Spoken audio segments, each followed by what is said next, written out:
मोदी जी का जो है सफारी जंगल जो चल रहा है उसको देखकर? मेरे को एक बात समझ नहीं आती कि जो ये हमारे प्रधानमंत्री जी हैं, ये जो बोल रहे हैं कि मैं मतलब टाइम उनके पास होता नहीं है, वो 4 घंटे भी नहीं सो पाते हैं और वो फ्री का मतलब उनके पास कोई टाइम ही नहीं है, वो बहुत बिजी इंसान है। जंगलों में घूम के मुझे लगता है कि फिल्म शूटिंग में जितने लोग टोटल जितने कैमरामैन्स नहीं होते होंगे, उनके एक ये सफारी में शूट करने के लिए लोग लगते होंगे। मतलब इस तरह से वो चश्मा लगा रहे हैं। अरे आपके ऊपर बुढ़ापा है, आप काम करिए जनता के लिए। आपका सजने समझने का टाइम नहीं है 10 कपड़े चेंज कर कई लाख के सूट पहनकर, कई हजारों की लाखों की टोपियां पहनकर, घड़ियां पहनकर, चश्मे पहनकर आप ये छोटी हरकतें कर रहे हैं जो शोभा नहीं देता इंडिया के प्रधानमंत्री को। अभी भी देखा इंडिया की जो बेइज्जती हुई अभी कुछ टाइम पहले, जो उनसे हाथ नहीं मिलाया गया, अंधभक्तों ने किसी भी तरीके से उसे पेश किया हो भलाई कि भाई देखिए ट्रंप ने कुर्सी पीछे खींची है, जो भी इस तरह से जो बेइज्जतियां हो रही हैं, हमारे लिए ये बहुत बुरी बात है। मीडिया में सिर्फ टुच्ची मुच्ची लड़ाइयों को दिखाया जा रहा है, छोटी छोटी, कोई एक लड़की दूसरी लड़की को गाली बक रही है, कोई एक पाखंडी बाबा कोई दूसरे पाखंडी बाबा को गाली बक रहा है। ये सब चीजें दिखाई जा रही हैं। जो रियल मुद्दे हैं उनको छुपाकर हमारे प्रधानमंत्री जी को फिलहाल सफारी में घूमने का शौक चढ़ रहा है। फिलहाल उनको ये शौक चढ़ रहा है कि मैं इस लेवल से यहाँ से कौन सी फोटो खिंचवाऊं, वहां से कौन सी फोटो खिंचवाऊं। और जो जमीनें, जो हमारे भारत की जमीनें जो हैं, वो मुफ्त में अपने दोस्तों को बांटी जा रही हैं। एक जगह पे रोकूंगा। आप कह रही हैं कि मोदी जी बड़े महंगे महंगे चश्मे और सूट बूट। हमारे मोदी जी फकीर हैं। अगर उन्होंने एक दिन के लिए चश्मा पहन लिया, टोपी पहन लिया, तो इससे क्या दिक्कत है? काश उन्होंने एक दिन के लिए पहना होता। वो ऐसे इंसान है जो हमारे देश का पैसा लूट लूट कर खा रहे हैं, बल्कि खा नहीं रहे, अपने दोस्तों को दे रहे हैं। जिस सफारी में आज वो घूम रहे हैं ना, उन्हीं के दोस्त का सफारी। आप ये देखिए ना कि जो जू की जिसकी पूरी वीडियो बनी है, वो जू की आप हालत देखिए कितना खूबसूरत। क्यों? क्योंकि वो अंबानी का है। अंबानी अडानी के लिए जो चीज़ें बनेंगी वो देश की सबसे बेहतरीन चीज़ें होंगी। सारा जनता को उनको मार मार के उनके जेब में से पैसा नोच नोच कर उनके ऊपर टैक्स लगा लगा कर खींचा जाएगा और फिर अडानी अंबानी की जेबों में भरा जाएगा। ऐसा नहीं होगा।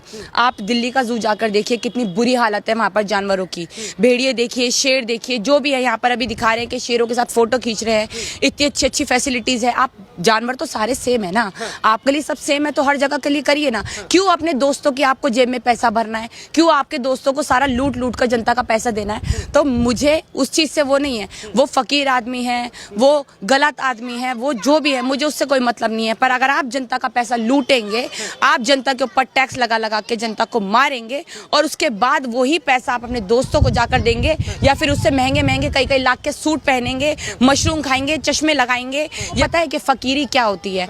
आप जाकर देखिए नुक्कड़ नाटक, जो भी नुक्कड़ों पे क्या क्या हालत हो रही है। बीजेपी के एक समर्थक ने जो है सुबह सुबह ट्वीट कर दिया, मैं पढ़ रहा था, तो उस पर लिखा हुआ था कि शेर जो होता है ना, वो शेर के बच्चों के साथ ही फोटो खिंचवाता है और खेलता है। वैसे ही मोदी जी कहते हैं 56 इंच का सीना वाला प्रधानमंत्री है। मोदी जी बुरा मत मानिएगा, और प्लीज बीजेपी के कुछ नेता जिन्होंने ये बात बोली है, बुरा मत मानिएगा। सारे जू में जाकर उन्होंने कितने सारे जानवरों के साथ फोटो खिंचवाए हैं। और अगर ये 56 इंच का सीना, ये छोटी बात है, अगर आपको करनी है ना, देखिए 56, 57, 58 इंच का बोलने से कुछ नहीं होता, काम करने पड़ते हैं जनता के लिए। अगर आपका 56 इंच का सीना है ना, तो देश की बेटी के साथ जो हो रहा है ना, उसके रोक के दिखाइए। आपकी भतीजी भांजी का पटुआ हो जाता है तो पूरी पुलिस काम में लग जाती है। देश की बेटी की आबरू बेइज्जत हो जाती है, सब कुछ खत्म हो जाता है, उसके माँ बाप खत्म हो जाते हैं, उसके रेप के पीछे सब कुछ खत्म हो जाता है, पर उसको एक बार भी देखा नहीं जाता। हाथरस में जो केस हुआ, उस बच्ची को रात ही रात फिर से दोबारा से रात ही रात में जला दिया गया, उसके माँ बाप को उसकी बॉडी भी नहीं सौंपी गई। तो अगर ये सब चीजें केस होंगे, देखा जाएगा, तो काय का आपका 56 इंच का सीना? फिर तो हम 56 इंच क्या 16 इंच का भी नहीं कहेंगे इसको। अगर आप अपनी देश की बच्ची को नहीं बचा पा रहे हैं, आप अपनी देश की गरीब जनता को नहीं बचा पा रहे हैं, आप अपनी देश के गरीबों को, जो हमारे युवा हैं, उनको रोजगार नहीं दे पा रहे, तो काय का 56 इंच का सीना आपका? तो हमें ना आपका 56 इंच का सीना चाहिए, ना ही आप ऐसे जो हमारे प्रधानमंत्री है इस हालत में आपको चाहिए। देखिए, मुझे मोदी जी से कोई प्रॉब्लम नहीं है। मुझे जो उनकी नीतियां हैं, जो उनके तौर तरीके हैं, उससे गलती है, उससे बुराई लगती है, उससे मुझे नफरत है। क्यों? क्योंकि अगर इनके जगह चाहे राहुल गांधी होते, इनकी जगह चाहे इंदिरा गांधी होती, इनकी जगह कोई भी होता, अगर वो ये सब चीजें करता तो वो इंसान खराब होता। आप ये देखिए शेयर मार्केट जो है कितनी बुरी तरह गिर रही है, पिछले 30 सालों में इतना ज्यादा स्टॉक मार्केट में गिराव नहीं आया है। आप ये देखिए डॉलर की कीमत जो बोली गई थी कि डॉलर की कीमत, हम रुपये की कीमत बढ़ाएंगे, डॉलर आज 83 से भी ऊपर हो चुका है। सोने की हालत देखिए, अभी तक हमारे इतिहास में सोना इतना महंगा नहीं हुआ है जितना सोना अभी महंगा बिक रहा है। चांदी इतनी महंगी नहीं हुई है जितनी महंगी बिक रही है। आप बाहर जाइए, छोटी छोटी चीजें आपको गिरना है तो गिरने दीजिए, क्या दिक्कत है? मोदी जी है ना, सब संभाल लेंगे। जैसे संभाल रहे हैं हमारे देश को, वैसे ही जैसे हमारे देश की, इंडिया की बेइज्जती करा रहे हैं, ऐसे ही संभालेंगे। जैसे हम लोग उनके वजह से बेइज्जत हो रहे हैं, ऐसे संभालेंगे। आप ये देखिए कि लोगों को जो उन्होंने हिंदू मुसलमान का जहर घोला, वो लोगों ने ले लेकर उनको वोट दे दिए। वोट देने के बाद वो दिल्ली में भी आ गए। दिल्ली में आते ही उन्होंने सबसे पहले क्या बोला है काम करने के लिए? भाई हम तो मोहल्ला क्लिनिक बंद करेंगे। आप लोगों की, उनकी जो मतलब जो उनको दवाइयां मिल रही है मुफ्त में, जो उनको चीजें मिल रही हैं, सरकार खत्म हो गई। अब आम आदमी पार्टी का खत्म हो गया ना, अब तो आप है, आप दीजिए ना सुविधाएं। आप मोहल्ला क्लिनिक अगर अच्छे नहीं लग रहे, आप उनको और अच्छा करिए ना। आप तो बहुत ज्यादा रहबर हैं, आप तो मतलब इतना सोचते हैं, आपका 56 इंच का सीना है, तो आप करिए ना जनता के लिए ये सब चीजें। आप उन चीजों को, अगर आपको वो चीजें बुरी लगती है, आप उनको और अच्छा चीजें करके पेश करिए। पर जितनी बुरी हालात हमारे उन्होंने इंडिया की करी है, मुझे लगता है कि अभी अभी नई नई बीजेपी आई है, अब बीजेपी की मुख्यमंत्री ही देख लीजिए जो दिल्ली की बनी है, उनकी गाली गलौज बदतमीजी आप देख लीजिए किस तरह से वो बोलती हैं, किस तरह से वो केजरीवाल के लिए ट्वीट करती थी। बहुत गलत है, बहुत बुरा है जी। आप लोगों को नहीं लगता कि हिंदू हृदय सम्राट के व्यक्ति, देश के प्रधानमंत्री नरेंद्र मोदी के ऊपर जो है आप लोग इस तरह की अनर्गल बातें करती रहती है कि मोदी जी वहां चले गए, मोदी जी ने फोटो खिंचवा लिया, मतलब इतनी वो इस तरह की मानसिकता? हिंदुइज्म से मोदी का कोई मतलब नहीं है। अच्छा, हिंदुइज्म एक अपना धर्म है, और हिंदू, असली हिंदू वही है जो प्यार मोहब्बत में रहता है, जो सामने वाले से भी मोहब्बत करे, जो हमसे भी मोहब्बत करे, जो आपस में एक दूसरे से मोहब्बत करे। और असली मुसलमान भी वही है जो सामने वाले से मोहब्बत करे, हिंदुओं से मोहब्बत करे। चाहे वो हिंदू हो या मुसलमान हो, कट्टरवाद हर चीज में बुरा है, हर चीज में घटिया है। अगर आप बात कर रहे हैं हिंदू हृदय सम्राट की, जो आप मोदी जी को बोल रहे हैं, हमारा हिंदुइज्म को पहचानने के लिए हमें मोदी की जरूरत नहीं है।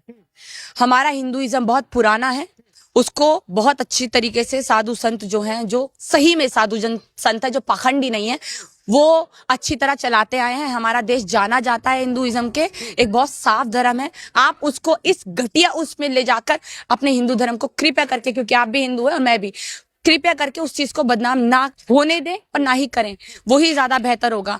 और दूसरी चीज, मुझे लगता है कि अगर आप देश के प्रधानमंत्री है तो आपका कोई धर्म नहीं है, आपका कोई कास्ट नहीं है, आप कोई गरीब नहीं है, आप कोई अमीर नहीं है। आप देश के प्रधानमंत्री हैं तो देश में गरीब, अमीर, मुसलमान, हिंदू, किसी भी जाति धर्म का इंसान रहेगा, आपको सबके बारे में सेम सोचना पड़ेगा।